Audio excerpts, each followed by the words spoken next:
گئی ان کا مریم یہ تو نے کیا کیا ہے؟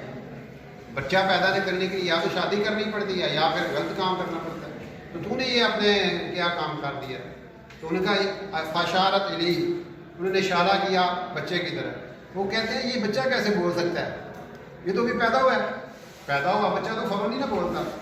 تو ان کا عیسیٰ علیہ السلام پھر بول رہے اسے انی عبداللہ آتانی الکتاب وجعلنی نبیا وجعلنی مبارکا اینما کنت واوصانی بالصلاۃ والزکاۃ ما دمت حیا، کہ اللہ تعالیٰ نے مجھے نبی بنا دیا ہے اور مجھے یہ کہا ہے کہ میں لوگوں کو نماز کا کہوں، لوگوں کو نماز کی دعوت دوں، نماز کی طرف بلاؤں، زکوٰۃ کا کہوں اور اپنی والدہ کی فرما برداری کروں. یہ پہلا بول تھا، پہلی تقریر تھی جو عیسیٰ علیہ السلام نے کی. اس طرح چلتے چلتے سلسلہ چلتا رہا. پھر 586 قبل مسیح میں 586 قبل مسیح میں یہ اس سے پہلے بھی نا بخت نصر ایک بادشاہ ہوا، بخت نصر، اس نے بڑی تباہی مچائی. بیت المقدس اور وہ سارا جو تھا نا مسجد وغیرہ گرا دے، پورے شہر کی ایک اینٹ دوسری اینٹ کے ساتھ نہیں لگی. تو عزیر علیہ السلام جب گزرے نا، ان کا کہ اللہ ان کو کیسے زندہ کرے گا، تو اللہ تعالیٰ نے ان کو نیند دے دی اور وہ 100 سال تک سوئے رہے. 100 سال بعد ان کا جو روٹی تھی نا، وہ جو درخت کے ساتھ باندھی تھی کونے میں، وہ بالکل فریش. 100 سال بعد بھی کھوتے کا نام و نشان ہی نہیں، ختم ہو گیا. اللہ تعالیٰ نے پوچھا عزیر کتنا عرصہ سوئے رہے؟ بھائی حال ایک دن یا دن تک کچھ نہیں، 100 سال تک سوئے رہے.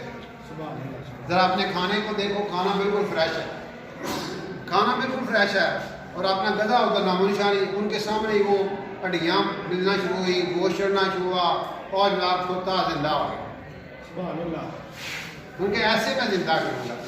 پھر انہوں نے جا کے دوبارہ اس وقت جو ان کا بخت نصر تھا، وہ 6 لاکھ کو قتل کر دیا تھا بنی اسرائیلیوں کو، اور 6 لاکھ کو قید کر کے نہ ادھر لے گیا تھا عراق میں. یہ پھر دوبارہ عراق میں گئے، پھر محنت کی، ان کو دوبارہ لے کے آئے اور یہاں پہ دوبارہ ان کو فتح ملی. پھر دوبارہ یہاں پہ قبضہ ہو گیا. اس طرح کر کے بڑی اس پہ جو ہے نا بیت المقدس میں بڑے حالات ہیں. پھر آپ نے سنا ہوگا یہ 309 70 عیسوی میں یہ دوبارہ ٹائٹس ایک بادشاہ ہوا، اس نے تباہی مچائی. پھر 370 قبل مسیح یہ عیسوی میں ایک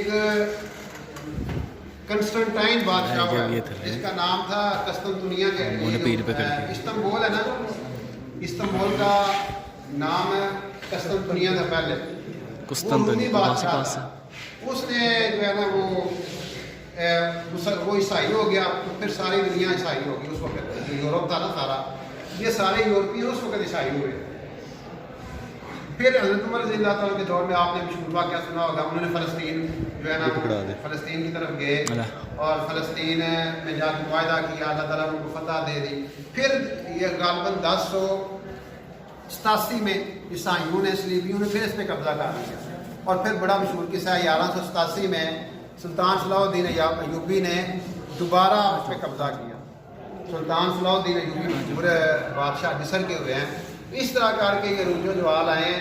تو یہ بنی اسرائیل کی تھوڑی سی میں نے آپ کو تاریخ بتائی ہے، بیچ میں کافی چیزیں چھوڑ گئے ہیں. پر یہ اسرائیل جو ہے بیت المقدس جو ہے مسجد اقصیٰ، میں نے آپ کو بتانا یہ تھا کہ مسلمانوں کے لیے اس لیے یہ مقدس ہے کہ یہاں پہ ہمارے نبی علیہ الصلوۃ والسلام گئے ہیں، انبیاء علیہ الصلوۃ والسلام رہے ہیں. سلیمان علیہ الصلوۃ والسلام جو ہے انہوں نے ہیکل سلیمانی تعمیر کیا تھا.